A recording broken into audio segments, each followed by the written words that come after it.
नमस्कार, मैं हूं गायत्री आचार्य। द पोस्ट के इस एपिसोड में आज हम बात करेंगे देश के उन संस्थाओं की जो सरकारी होने के बावजूद उनके संचालन की जिम्मेदारी अब निजी कंपनियों के हाथों में सौंपे जाने की तैयारी है, या यूं कहें कि कई संस्थानों को सौंप भी। गौरतलब है कि हिंदुस्तान की गिनती विश्व में प्रगतिशील देशों में होती है। देश के विकास के लिए सरकार ने उत्पादन, मानव संसाधन और भी कई उपक्रमों की स्थापना की। उससे देश में रह रहे आम लोगों को अपनी रोजी रोटी को लेकर एक विश्वास पैदा कर दिया। लोगों को लगा कि सरकार अपने देश के लोगों की तरक्की के लिए क्रमबद्ध है, जिसमें बैंक, इलेक्ट्रिसिटी, उड्डयन के अलावा और भी संस्थाएं हैं। लेकिन फिलहाल देश में बीते कुछ सालों से जो कुछ हो रहा है, उसके चलते लोगों के मन में एक अनजान डर अपनी जगह बना रहा है। और इसका कारण है कि देश में सरकारी संस्थाओं का तेजी से हो रहा निजीकरण।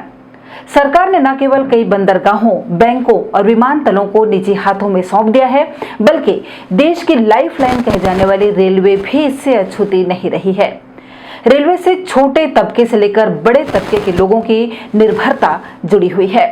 आइए समझते हैं कि सरकार जो निजीकरण कर रही है उसका फंडा क्या है।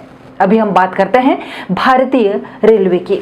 भारतीय रेल के 400 स्टेशन और 150 रेलगाड़ियां सिर्फ 15 खरब में बेचे जा रहे हैं। आपको थोड़ा अंदाजा हो जाए कि नई दिल्ली रेलवे स्टेशन 200 एकड़ जमीन पर बना हुआ है। देश की राजधानी दिल्ली में छोटे बड़े 48 रेलवे स्टेशन हैं और उनमें से 5 नई दिल्ली रेलवे स्टेशन से काफी बड़े हैं। मुंबई में 146 रेलवे स्टेशन हैं और उनमें से 5 मुंबई सेंट्रल और चर्च गेट जैसे हैं।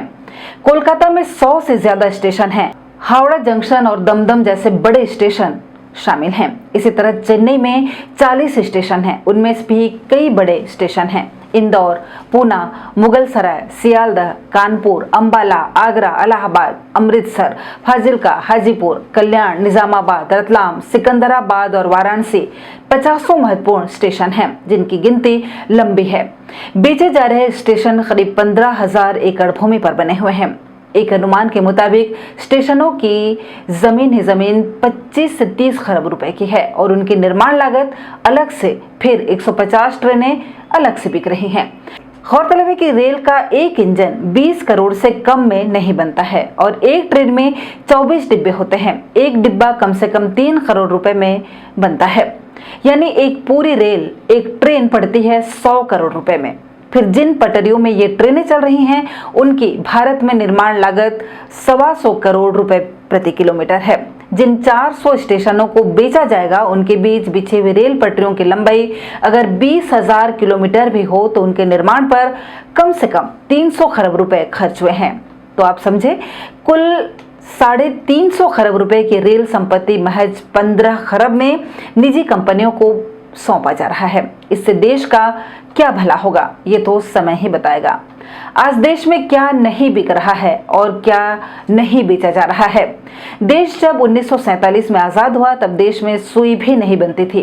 धीरे धीरे देश आत्मनिर्भर होता गया और तरक्की के सोपान चढ़ता गया। धीरे धीरे साइकिल, मोटरसाइकिल, कार, बस, रेल, हवाई जहाज, पानी जहाज के साथ साथ युद्ध के सारे हथियार, बंदूक से लेकर पेटेंट टैंक और मिसाइल से लेकर आणविक शक्ति तक बनाने का गौरव प्राप्त किया। साथ ही स्वास्थ्य, शिक्षा, सुरक्षा, बैंकिंग, इंश्योरेंस, सड़कें, पुल, डैम इत्यादि हम आज क्या नहीं बनाते और किस क्षेत्र में आत्मनिर्भर नहीं हैं।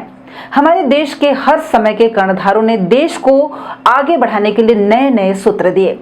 कल कारखाने, भिलाई इस्पात, भोपाल इस्पात के ही प्रकार के कई कारखानों को देश में स्थापित किए। स्थापित करने के लिए नई उद्योग नीति बनाई। किसी ने जय जवान जय किसान का नारा दिया तो किसी ने सैन्य ताकत बढ़ाई। पाकिस्तान द्वारा रोज रोज के सिरदर्द से छुटकारा पाने के लिए बांग्लादेश बनवाकर पाकिस्तान को कमजोर कर हमेशा के लिए सरदर्द को कम करने की दिशा में महत्वपूर्ण कार्य किए गए। फिर आज के कर्णधारों द्वारा सूचना प्रौद्योगिकी लाकर फोन, इंटरनेट को बढ़ावा दिला इस क्षेत्र में क्रांति लाई।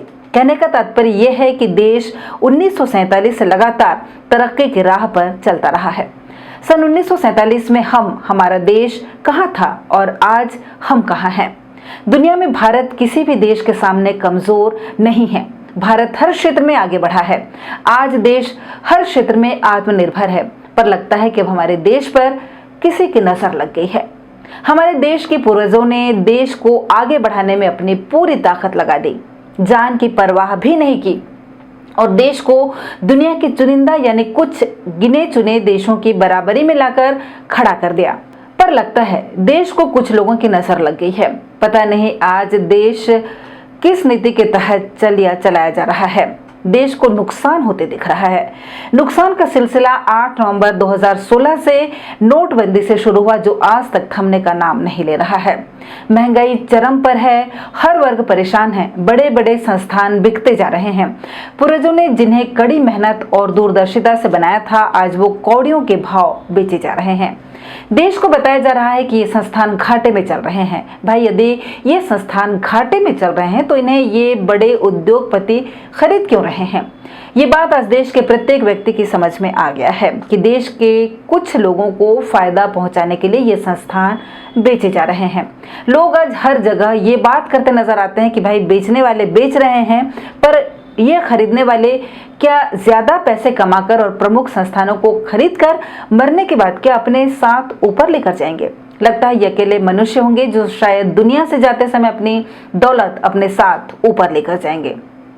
आज हमारे देश के सबसे अमीर व्यक्ति मुकेश अंबानी जी ने एक कार्यक्रम में अपने कामयाबी के सफर के विषय पर बोलते हुए बताया था कि जब हम एक नई कंपनी शुरू करने जा रहे थे तब हमने कई वित्तीय अधिकारी को देश की तमाम वित्तीय संस्थाओं, बैंकों आदि में पैसों के इंतजाम के लिए भेजा। वह सभी जगह से निराश होकर लौट आए।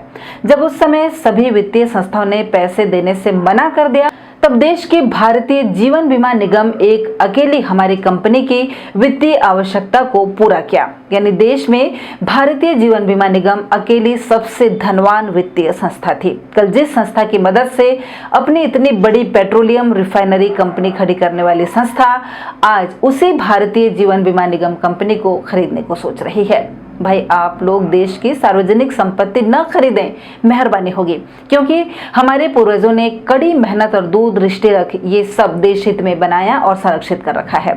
यदि ये संपत्ति आप लोग ना खरीदेंगे तो देश मजबूत होगा, देश मजबूत होगा तो आप भी मजबूत होंगे, और देश और आप मजबूत होंगे तो देश में रहने वाले आम लोग भी मजबूत होंगे। देश की मजबूती ही हम और हमारे देशवासियों को दुनिया के सामने स्वाभिमान से जीने का अवसर प्रदान करता है। अब बात करते हैं आज के कर्णधारों की। वो कहते हैं कि देश उन्नति कर रहा है। भाई, आप देश के बड़े बड़े संस्थानों को बेचे जा रहे हो और कह रहे हो कि हम उन्नति कर रहे हैं। ये समझने वाली बात है कि कोई भी व्यक्ति अपने पूर्वजों द्वारा बनाई किसी भी संपत्ति को तभी बेचते हैं जब उसे जरूरत पड़ती है, वरना हर संभव प्रयास करता है कि पूर्वजों द्वारा अर्जित संपत्ति किसी भी प्रकार से बच जाए। अब सवाल उठता है कि या तो देश नुकसान में चल रहा है या देश को कुछ चुनिंदा लोगों को फायदा पहुंचाने के लिए देश के बड़े बड़े संस्थान बेचे जा रहे हैं।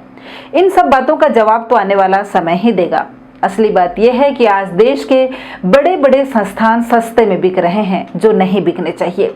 अभी भी समय है देश के कर्णधारों को इस विषय में सोचना चाहिए कि वो देश की धरोहरों को बिकने से कैसे रोके, और सोचे आने वाली पीढ़ी को वे क्या देकर जाएंगे।